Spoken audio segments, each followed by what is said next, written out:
Nós, cristãos, devemos ser, ou devemos ser servos de Deus. Ou seja, nós devemos estar a serviço de Deus. Todo cristão. É interessante que Paulo fez um excelente trabalho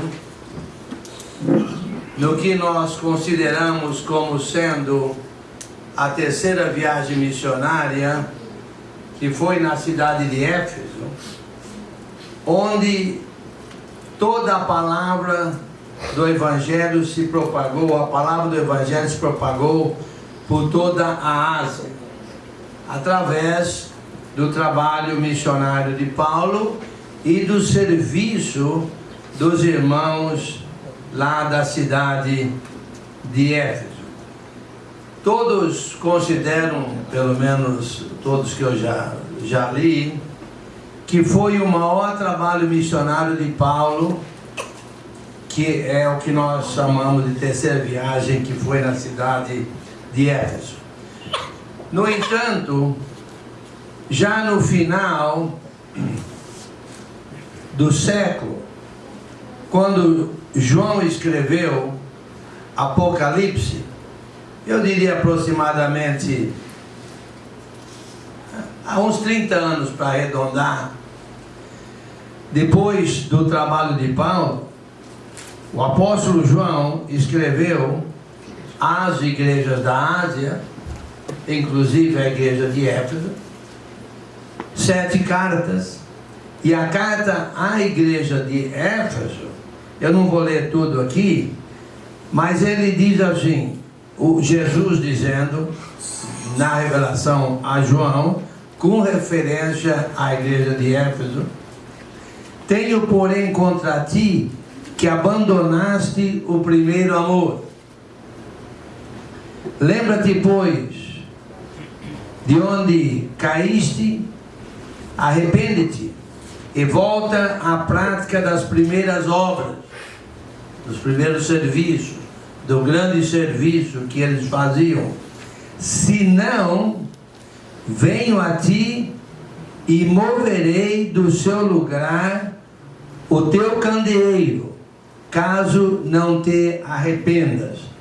Ou seja, a igreja deixaria de existir na cidade de Éfeso, onde houve esse tremendo trabalho e onde era uma igreja muito ativa.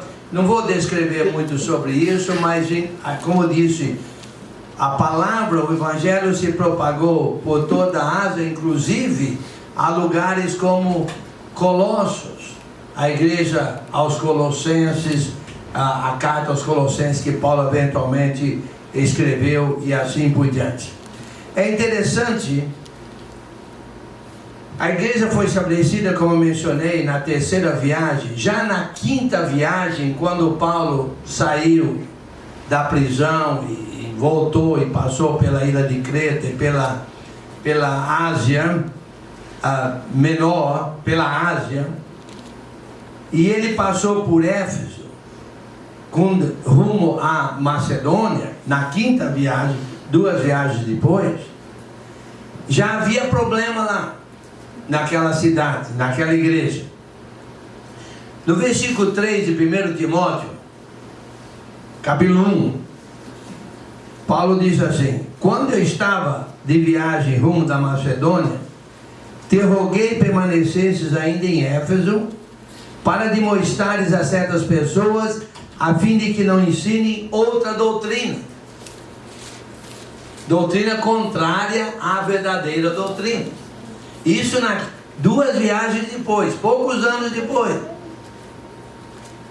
Nem se ocupem com fábulas e genealogias sem fim, que antes promovem discussões do que o próprio serviço de Deus na fé.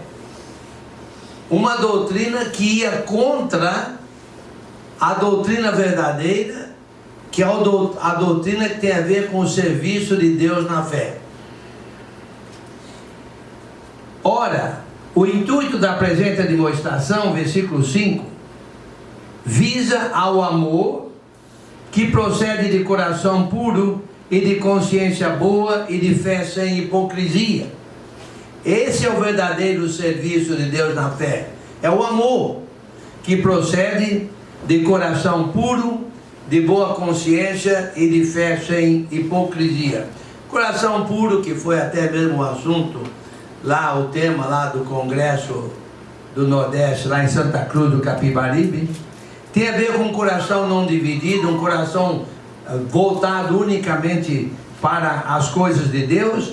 E a consciência boa é aquela consciência que você sabe que você está fazendo o que é certo, você está se dedicando e fazendo as coisas de Deus, consequentemente a sua consciência não te perturba, você dorme até tranquilo, vamos dizer assim. E de fé sem hipocrisia, é realmente uma coisa verdadeira e não uma coisa fingida. Desviando-se algumas pessoas dessas coisas, dessas três coisas, vamos dizer assim, perdendo-se em loquacidade frívola, pretendendo passar por mestres da lei, não compreendendo todavia nem o que dizem, nem os assuntos sobre os quais fazem ousadas asseverações. Então já houve um desvio da verdadeira doutrina, aquela que leva ao serviço de Deus na fé, do que todos nós devemos ser servos de Deus, para uma loquacidade, uma discussão de palavras, uma filosofia, algo que tem a ver com falar e discutir e não, na verdade, servir a Deus. Principalmente com relação à lei, que foi o primeiro problema na igreja do primeiro século, ou da igreja, ponto final. O primeiro problema teve a ver com a lei, porque os judaizantes queriam introduzir a lei de Moisés, inclusive a circuncisão aos cristãos gentios, foi o primeiro problema. Sabemos, porém, que a lei é boa, se alguém dela se utiliza de modo legítimo, tendo em vista que não se promulga a lei para quem é justo, mas para transgressores e rebeldes, irreverentes, pecadores, ímpios, profanos, parricidas, matricidas, homicidas, impuros, sodomitas, raptores de homens, mentirosos, perjuros, e para tudo quanto se opõe à sã doutrina, segundo o Evangelho da glória de Deus, bendito do qual fui encarregado. A lei, eles discutiam sobre a lei, queriam seguir a lei. A lei é boa desde que usada corretamente, mas o uso correto da lei é para pecadores, para mostrar o pecado, a presença do pecado. Desde quando o cristão é pecador? O cristão não teve seus pecados perdoados? Ele não está livre dos seus pecados em Cristo Jesus perante Deus? Então não tem lei para acusar pecado, porque não tem pecado para ser acusado. Então era uma loquacidade, uma briga, uma conversa sem fins nem verdadeiros. E qual é o fim da verdadeira doutrina? Serviço de Deus na fé, e não ficar discutindo, brigando sobre coisas como essa aqui da lei. Inclusive nem sabia o que estavam falando. Diz aqui, eles faziam ousadas asseverações, sem saber o que estavam falando. A lei não se aplica a cristão, porque o cristão não tem pecado perante Deus, consequentemente a lei não é para ele, porque não tem pecado para ser acusado pela lei. A lei é para ser usada para quem tem pecado. É outro assunto muito complicado, que tem muito a ver inclusive com outros livros, como Gálatas, Romanos e assim por diante. Mas esse conhecimento deles aqui não tinha valor nenhum. Não tinha valor nenhum. Era para acusar a presença do pecado, mas o pecado não estava lá para ser acusado. De acordo com 1 Coríntios, capítulo 8, versículos 1 a 3, diz assim: no que se refere às coisas sacrificadas a ídolos, reconhecemos que todos somos senhores do saber. O saber ensoberbece, mas o amor edifica. Problema, hein? O saber levanta o nariz, ensoberbece, deixa a pessoa metida, acha que sabe. Mas o amor edifica. Olha só, Se alguém julga saber alguma coisa, com efeito, não aprendeu ainda como convém saber. Mas se alguém ama a Deus, é ser conhecido por Ele. Bem, para que é que a gente aprende? Para amar. É aí que se aprende. Aquele que ama, conhece. Ele aprende mais para amar mais. Aí ele conhece e é conhecido de Deus. Para isso, a lei não levava a isso. A lei era para mostrar a presença do pecado. Já não tem finalidade na vida do cristão. Não ajuda o cristão a amar. Então não tem valor nenhum. E isso já estava presente na igreja, lá em Éfeso. Na quinta viagem de Paulo, 2 viagens depois do estabelecimento da igreja. Qual é a verdadeira doutrina? A verdadeira doutrina é aquela que leva ao serviço de Deus na fé, visando o amor. O serviço é o amor.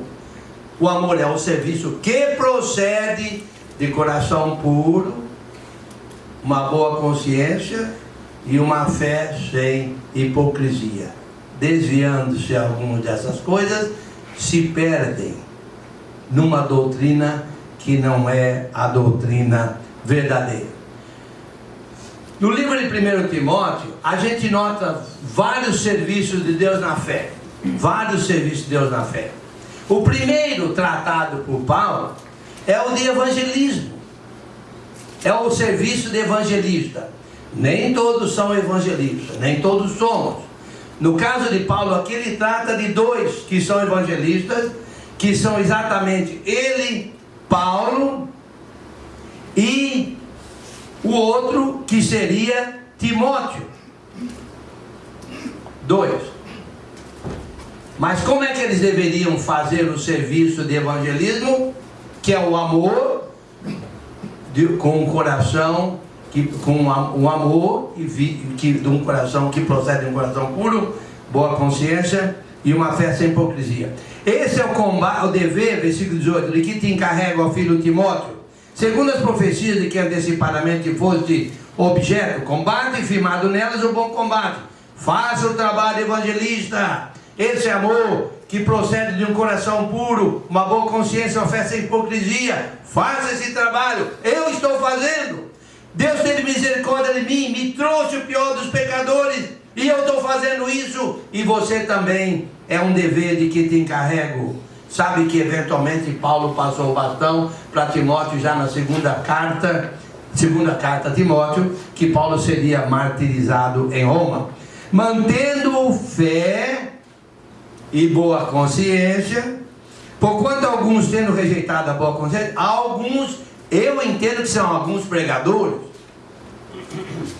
que está se referindo ao trabalho, ao serviço de Deus na fé de evangelismo, porque alguns, tendo rejeitado a boa consciência, vieram naufragar na fé, e dentre eles se contam Himeneu e Alexandre, os quais entreguei a Satanás para serem castigados, a fim de não mais blasfemarem. Então, um serviço de Deus na fé, mencionado por Paulo, é o de evangelismo, que é o amor, que tem a ver com um coração puro, uma boa consciência, uma fé sem hipocrisia. Mas nem todos nós somos evangelistas. Temos alguns aqui que são, mas nem todos são. Há vários serviços tratados por Paulo aqui, porque nós somos servos de Deus. Serviço de Deus na fé. Ok? Mas nem todos servimos como evangelistas. Mas não é o único serviço mencionado por Paulo. Paulo menciona vários serviços: presbitério, diaconato, viúvas inscritas, mães e outros. Inclusive um serviço que é o que eu quero concentrar um pouco mais hoje, que tem a ver com todos nós. Um serviço que se aplica a cada cristão com certeza. Sabe qual é? O serviço da oração. Da oração. que é o segundo serviço mencionado por Paulo aqui na carta. No capítulo 2, antes de tudo, pois, exorto que se use a prática de súplicas, orações, intercessões e ações de graças, em favor de todos os homens. Todos os homens. Todos os homens quer dizer todos os homens. Não é só a cristãos. A todos os homens. Em favor dos reis e de todos os que se acham investidos de autoridade, para que vivamos vida tranquila, mansa, com toda piedade e respeito. Isto é bom e aceitável diante de Deus, nosso Senhor, nosso Salvador, o qual deseja que todos os homens sejam salvos e cheguem ao pleno conhecimento da verdade. Em favor de todos. Eu sei que o mundo é uma grande confusão, os políticos são uma grande confusão em todo o mundo, certo? E a tendência nossa a falar mal daquele político, desse político, daquele prefeito, daquele outro prefeito, daquele senador e assim por diante. Está dizendo isso aqui? Orar. Orar e fazer súplicas em favor deles. Em favor do presidente, dos presidentes, dos senadores, dos prefeitos, dos políticos, dos policiais e das autoridades do mundo inteiro. Imagine só se todo cristão orasse em benefício de todo aquele que está em autoridade. O que você acha que aconteceria? Eu acho que haveria uma reviravolta no mundo. Eu não sei se você lembra, alguns de vocês lembram, outros não. Eu acho que a maioria deve lembrar. O Muro de Berlim. Quem lembra do Muro de Berlim? Uma meia dúzia. Puxa vida, será que eu sou tão antigo assim? Mas também não sou o único não, porque tem meia dúzia aí que levantou a mão. Na verdade, o muro... Quantas pessoas oraram para que o muro caísse? Não caiu não, mas foi derribado, né? Acabou o muro de Berlim. Lembra as muralhas de Jericó? Imagine se todos os cristãos orassem. E é algo que todo cristão pode fazer. Todo cristão pode orar. Não é todo cristão que é evangelista, mas todo cristão pode orar em favor de todos os homens. Eu vou mencionar aqui, eu acho, não sei quanto tempo eu tenho, acho que eu tenho uns 10, 15 minutos, ou até as 2 horas, um dos dois, eu não sei qual que é o certo, mas eu acho que uma certa é que eu tenho uns 10, 15 minutos. Eu vou mencionar aqui 2 orações. Oração é um assunto espetacular na Bíblia, ok? Espetacular. Mas você sabe uma coisa? Nós não sabemos como orar. Quem é que disse isso? Eu?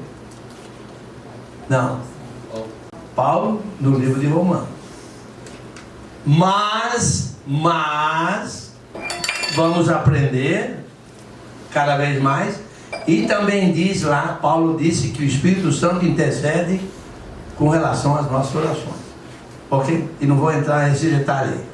O que eu quero que vocês... Vou mencionar 2 casos de orações que eu acho que são espetaculares, é claro. Ainda mais considerando uma delas, que foi feita pelo Senhor Jesus. Ok? João 17.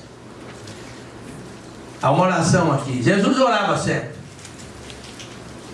E aqui nós vemos, não é a única, não é a última oração dele, mas já no final da vida dele, no fim da vida dele, já no final de sua missão aqui na terra, ele ora.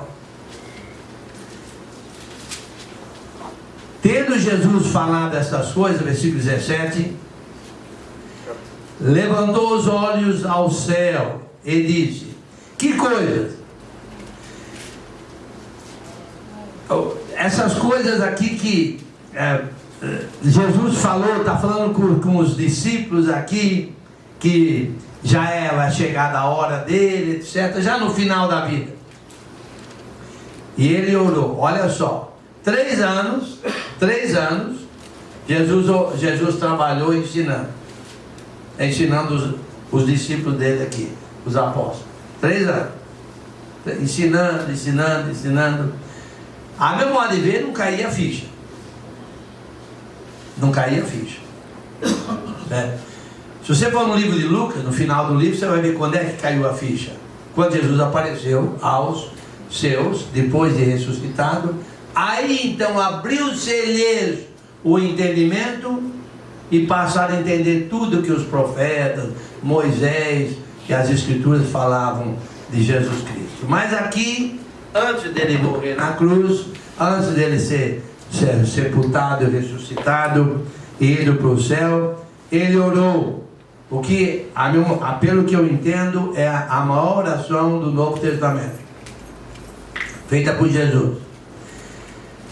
Eu não vou ler tudo aqui, porque eu falei o tempo não vai permitir, mas vou ler algumas passagens aqui dessa oração. No versículo 6, Jesus falou, orando ao Pai, falando a Deus, ao Pai: manifestei o teu nome aos homens que me deste do mundo. Eram teus, tu nos confiaste, e eles têm guardado a tua palavra. Jesus falou, eu tenho ensinado 3 anos. Agora eles reconhecem, vamos dizer assim, aprenderam, estão vendo que todas as coisas que me têm dado provém de ti, porque eu lhes tenho transmitido as palavras que me deste, e eles as receberam e verdadeiramente conheceram que saí de ti e creram que tu me enviaste. Olha no versículo 11, no final: Pai Santo, guarda-os em teu nome que me deste, para que sejam um assim como nós. Olha no versículo 14: eu lhes tenho dado a tua palavra. Olha no versículo 17: santifica-os na palavra, a tua palavra é verdade. Olha no versículo 19: e a favor deles eu me santifico a mim mesmo, para que eles também sejam santificados na verdade. Olha o versículo 26: e eu lhes fiz conhecer o teu nome, e ainda o farei conhecer, a fim de que o amor com que me amaste esteja neles e eu neles esteja. Eu vejo o seguinte nessa oração: eu vejo que Jesus passou 3 anos ensinando, e agora, antes de ir embora, ele ora ao Pai: Senhor, eu ensinei, transmiti a eles tudo o que o Senhor me deu para eu transmitir a eles, a sua palavra, a sua vontade, transmitir. Agora eu estou indo embora, e eu peço, santifica-os na palavra, que eles possam realmente entender, que eles possam realmente reconhecer o valor da palavra, e que eles possam realmente se aprofundar cada vez mais na palavra, para que sejam um, assim como nós somos um. Eu lhes fiz conhecer o teu nome, e ainda o farei conhecer. Nós sabemos muito bem que Jesus ainda ensinou, desse momento até ele ir para o céu, ele ensinou, e nós sabemos que ele falou aqui nesse mesmo livro: eu vou, mas eu enviarei outro Consolador, e esse outro Consolador vai lembrar vocês, muito obrigado, de tudo que eu ensinei, e ainda vai ensinar mais. Mas o problema é que eles se santifiquem na palavra. O Espírito Santo ensinou os apóstolos. Por quanto tempo, hein? O Espírito Santo ensinou os apóstolos? Enquanto eles viveram. Jesus ensinou 3 anos. Enquanto eles viveram, o Espírito Santo ensinou eles. E sabe de uma coisa? Nós temos 27 livros dando toda aquela informação para nós. 27 livros.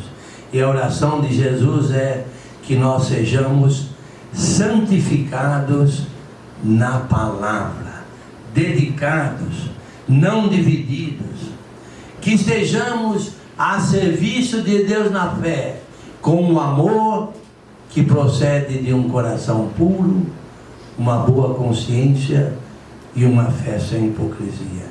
Jesus orou para que nos santifiquemos na palavra. Mas deixa eu mencionar mais uma oração, que está na verdade no livro de Efésios, capítulo 6, Efésios capítulo 6, versículos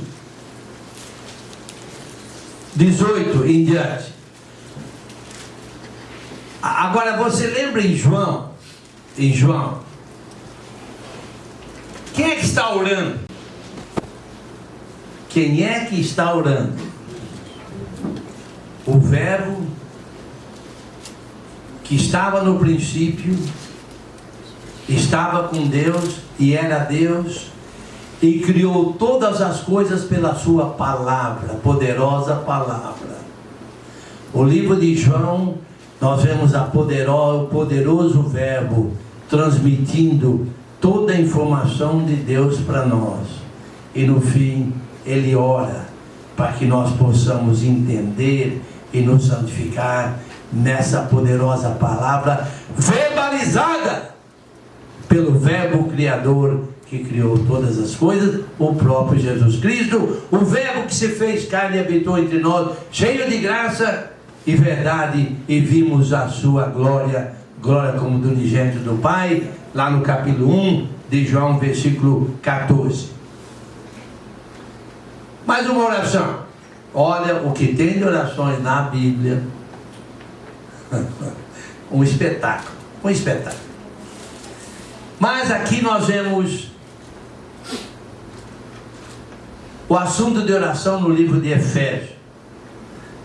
O livro de Efésios tem tudo a ver com sermos abençoados, com toda a sorte de bem espiritual, nas regiões celestiais em Cristo, e assim por diante. Tem a ver com a igreja sendo unida e um monte de coisa. No final do livro, Paulo falou que nós somos soldados a serviço do nosso rei, Jesus. O soldado, ele está a serviço do rei, guerreando. E ele fala como é que nós vamos ser soldados vitoriosos, a serviço do rei, Jesus, do rei Jesus. Como? Nos revestindo de toda a armadura de Deus, no capítulo 6.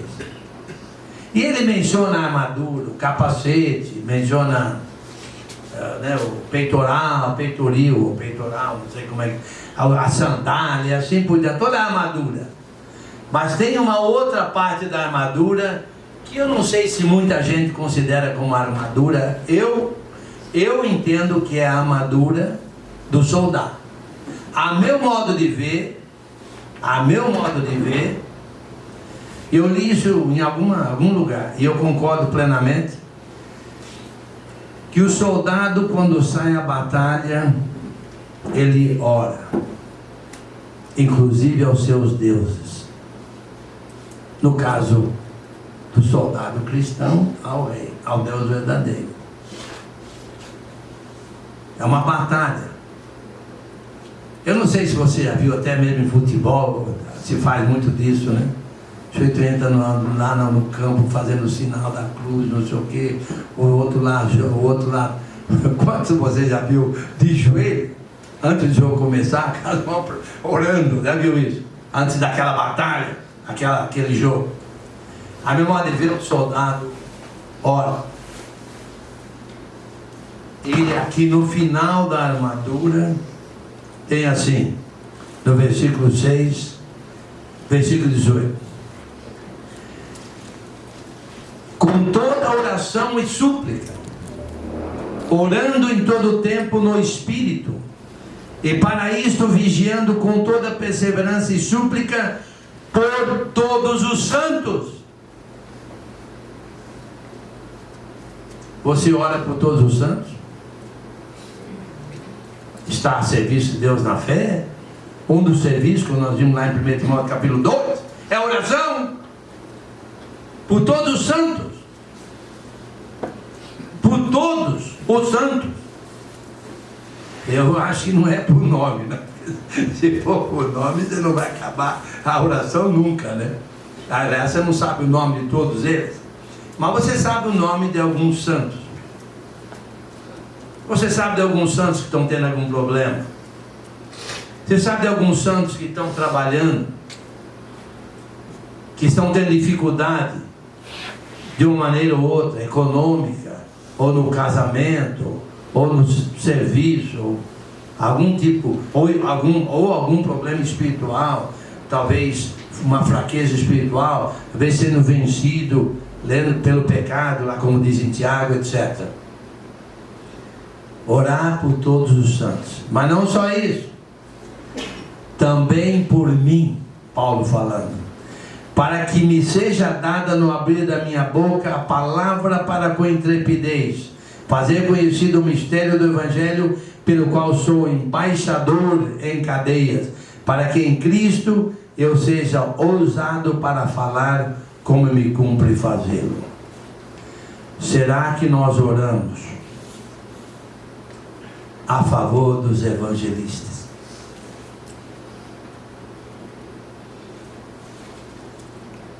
Dos evangelistas. Eu sei de um presbítero que chegou para mim e para minha esposa e disse: nós oramos por vocês todos os dias. Um presbítero. Eu sei de um outro presbítero que chegou para nós toda semana. Nós temos orações do presbitério e oramos por vocês, por nós.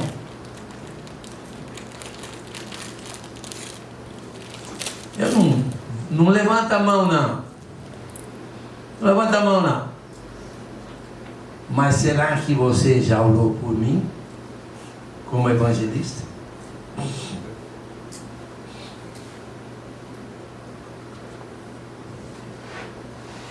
Será que você já orou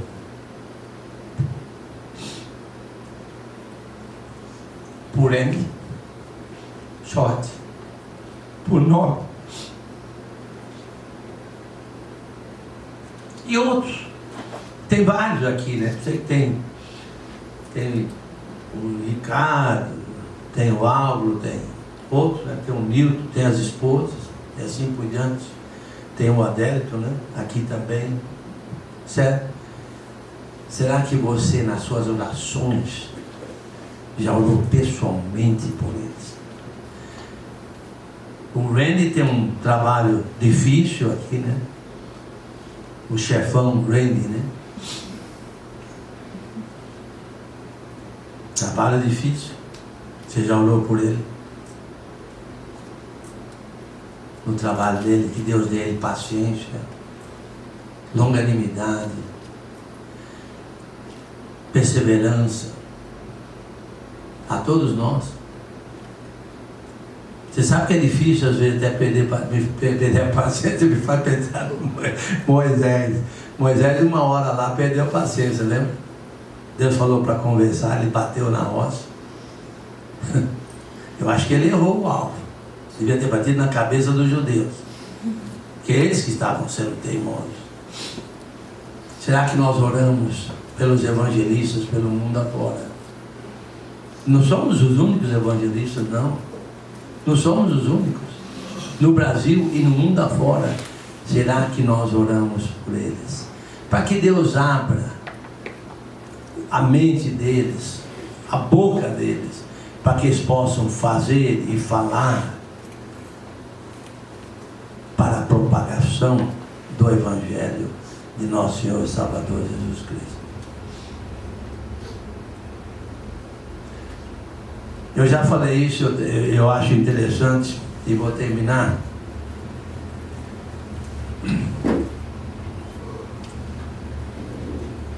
há um ano atrás, eu acho interessante essa história, para mim, está comigo, então acho interessante. Um ano atrás eu estava dando um estudo intensivo, você sabe que eu dou estudo intensivo, lá em Bauru. Tinha um grupo, uns 30, de repente o irmão levantou, no meio do estudo, levantou a mão, ficou de pé. Eu tenho um pecado a confessar. Achei estranho, porque aqui não é lugar de confessar. Nós estamos estudando, agora não é hora de confessar não, confessa depois. Eu não falei isso, mas falei, ok, qual o pecado? Há 10 anos que eu te odeio.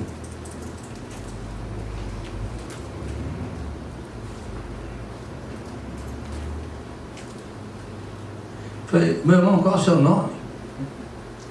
Quem é você? De onde você é? Eu nem conhecia. Há 10 anos você tem me prejudicado, porque eu tenho odiado você. Mas quem é você? Eu nem sei porque que ele me odiava. Mas ele falou, eu confesso que eu errei. Eu errei. Estava completamente enganado com relação a você. No lugar de me odiar, que eu nem sei. Eu acho que ele me acha meio metido, eu não sei. Né? O que não tem problema. Porque eu sou muito expressivo, e brinco, e não sei o que, né? Eu acho que é por aí.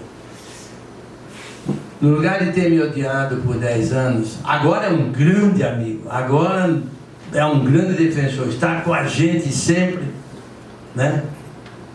Ele não é dessa região, não, é lá do sul. No lugar de ter me odiado durante 10 anos, por que não ter orado por mim por 10 anos? E ele disse que ele estava enganado. Então eu podia ter orado para que Deus desse sabedoria para ele, para entender, vai conversar com ele, qual o problema? Precisamos orar e orar em favor dos evangelistas, também em favor de todos os homens, dos irmãos. Você tem algum problema com o irmão? Ore, para que Deus dê sabedoria para você saber o que fazer. Vou terminando dizendo o seguinte: todo cristão é para estar a serviço de Deus na fé. Todo. E há vários serviços. Vai lá em 1 Timóteo, você vai ver quantos serviços tem. Até viúvas inscritas tinham serviço para ela. Mas um dos serviços é a oração, que todo cristão deve fazer. Você sabe, em Romanos capítulo 6,